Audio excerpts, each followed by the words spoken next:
The Explainer, Cadences of a Thinking Economy. It's June 2026. And the telemetry, well, it's shifted. We've moved way past the era of mere chat.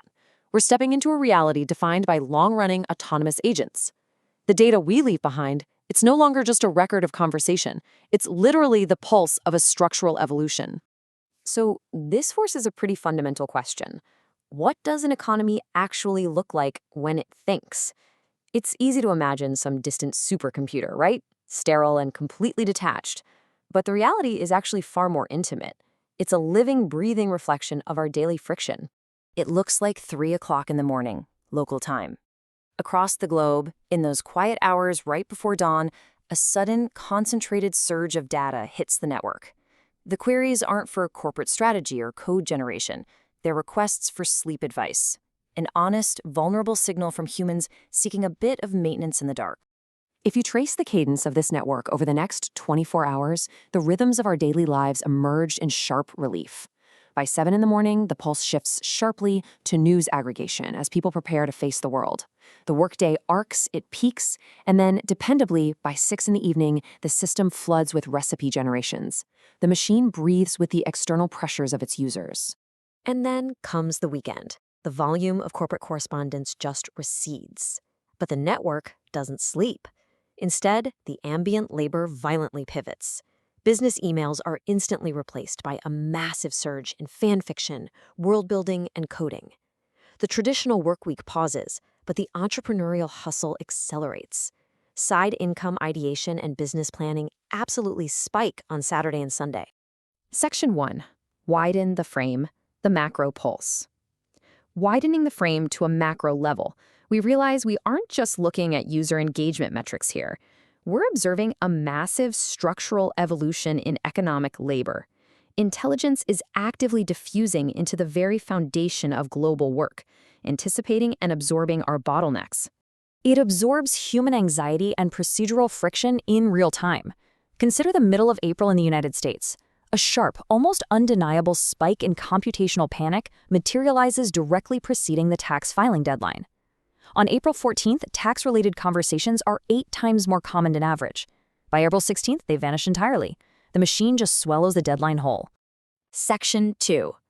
The value of artifacts. This labor produces tangible outputs: documents, back-end architecture, marketing strategies, artifacts. To really measure their creation, we have to stop thinking of compute purely as server costs. We must understand tokens as a new unit of cognitive calories. It's the strict measure of reasoning expended to actually forge an idea. The calculus is remarkably grounded. Think about it. A marketing manager earns roughly double the hourly wage of a typical editor. Yet when they delegate their respective tasks to the network, the marketing manager's requests consume 2.5 times the token output. The computational cost tracks perfectly with the economic weight of the work. Higher wage occupations are extracting significantly deeper reasoning from the machine. They prompt more complex artifacts, require more turns of engagement, and enable extended machine thinking far more frequently. The system works harder because the problems simply demand more cognitive calories. But here's the thing. The machine doesn't just mirror its user, it elevates them. Across the data, we observe a consistent phenomenon of linguistic upscaling. An individual might input a terse, unstructured prompt operating at a high school reading level, yet the output generated is structural, polished prose operating at a college level. This cognitive gap averages 1 full year of formal education, but it stretches far wider for structural, really complex work. When a user describes a website to be built or a graphic to be designed, the machine answers 2, sometimes nearly 3 years above the educational tier it was asked in. It acts as a cognitive scaffold, carrying the user right across the finish line of professionalism. Section 3, the autonomy threshold. That brings us to the critical threshold we're crossing today, autonomy. It's the shift away from a back-and-forth conversational assistant, where a human literally has to hold the steering wheel at every single turn, towards single-prompt autonomous execution. Tasks that historically demanded sustained human judgment. Designing an AI agent, back-end API debugging, writing complex code snippets, they're now being fully delegated to systems like Claude Code. Writing a comprehensive article used to require 13 rounds of careful human guidance. Now, it routinely requires a single prompt. The friction of execution is being systematically stripped away. Section 4. The paradox of delegation. Naturally, this creates an inevitable tension. There are honest, deeply felt fears surrounding this capability, particularly among early career workers.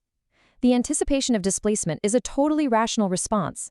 If a machine can execute sustained judgment autonomously, what space remains for the junior employee learning the ropes? Yet we have to weigh that theoretical fear of automation against the reality of who is actually leveraging the network. When we look at overtime usage, the people pushing the machine on nights and weekends, it's heavily skewed toward those in the top wage quartiles: computer programmers, management professionals. The people at the very frontier of this technology aren't retreating. They're using the network to ruthlessly scale their own output. The telemetry reveals a really striking paradox. The users who completely surrender the execution of their tasks to the machine are actually the most optimistic about their economic future. Heavy delegators expect higher future pay. They feel increased job security. They report that their unique human skills are growing in market value, not eroding. Section 5. Collaboration, not replacement. This is the practical signal buried in all the noise. For the next decade, workers aren't seeking the elimination of their professional identity. They're seeking the total automation of their drudgery. This is a story of collaboration, of trading pure execution for leverage, letting the machine handle the heavy lifting to reserve human energy for direction. It leaves us with a quiet, provocative thought. When the execution layer of the global economy is fully automated, what remains uniquely ours? The data points toward tacit expertise, context, relational trust, the judgment to know exactly what needs to be built, even when a machine is the one building it.